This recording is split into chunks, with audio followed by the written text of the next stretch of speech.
সারা দেশে মাধ্যমিক ও উচ্চ মাধ্যমিক পর্যায়ের সব শিক্ষা প্রতিষ্ঠান এবং পলিটেকনিক ইনস্টিটিউটের শ্রেণী কার্যক্রম বন্ধ ঘোষণা করা হয়েছে।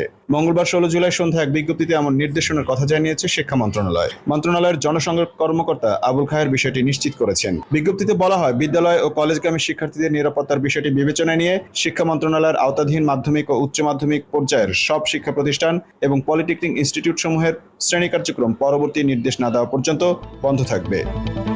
উল্লেখ্য, আজ মঙ্গলবার সকাল 11টা থেকে রাজধানীর 15 থেকে 20টি স্থানে একযোগে সড়ক অবরোধ শুরু করেন বিভিন্ন সরকারি বেসরকারি বিশ্ববিদ্যালয়ের শিক্ষার্থীরা। অবরোধে গোটা রাজধানী অচল হয়ে পড়েছে। পাশাপাশি চট্টগ্রাম, রাজশাহী, রংপুর, বগুড়া সহ দেশের প্রায় সর্বত্র শিক্ষার্থীরা সড়কে নেমে এসেছেন। দুপুরের পর থেকে ঢাকার সায়েন্স ল্যাব এবং ঢাকার বাইরে বিভিন্ন স্থানে আন্দোলনকারীদের সঙ্গে ছাত্রলীগ ও পুলিশের সংঘর্ষ শুরু হয়। শেষ খবর পর্যন্ত ঢাকা, চট্টগ্রাম ও রংপুরে ছাত্রলীগ ও পুলিশের সঙ্গে আন্দোলনকারীদের সংঘর্ষে 6 জন নিহত হয়েছেন। সার্বিক পরিস্থিতি নিয়ন্ত্রণে রাজধানী ঢাকা সহ 4 জেলায় বিজিবি মোতায়েন করা হয়েছে।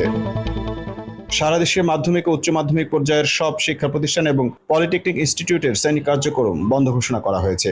মঙ্গলবার 16 জুলাই সন্ধ্যায় এক বিজ্ঞপ্তিতে এমন নির্দেশনার কথা জানিয়েছে শিক্ষা মন্ত্রণালয়। মন্ত্রণালয়ের জনসংযোগ কর্মকর্তা আবুল খায়ের বিষয়টি নিশ্চিত করেছেন। বিজ্ঞপ্তিতে বলা হয়, বিদ্যালয় ও কলেজগামী শিক্ষার্থীদের নিরাপত্তার বিষয়টি বিবেচনায় নিয়ে শিক্ষা মন্ত্রণালয়ের আওতাধীন মাধ্যমিক ও উচ্চ মাধ্যমিক পর্যায়ের সব শিক্ষা প্রতিষ্ঠান এবং পলিটেকনিক ইনস্টিটিউটসমূহের শ্রেণী কার্যক্রম পরবর্তী নির্দেশ না দেওয়া পর্যন্ত বন্ধ থাকবে।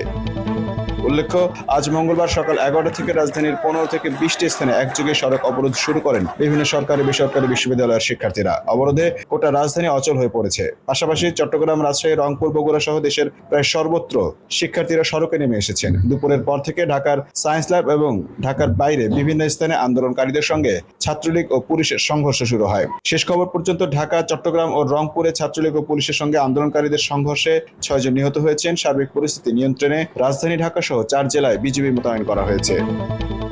Mamun Mahfuz, time news desk.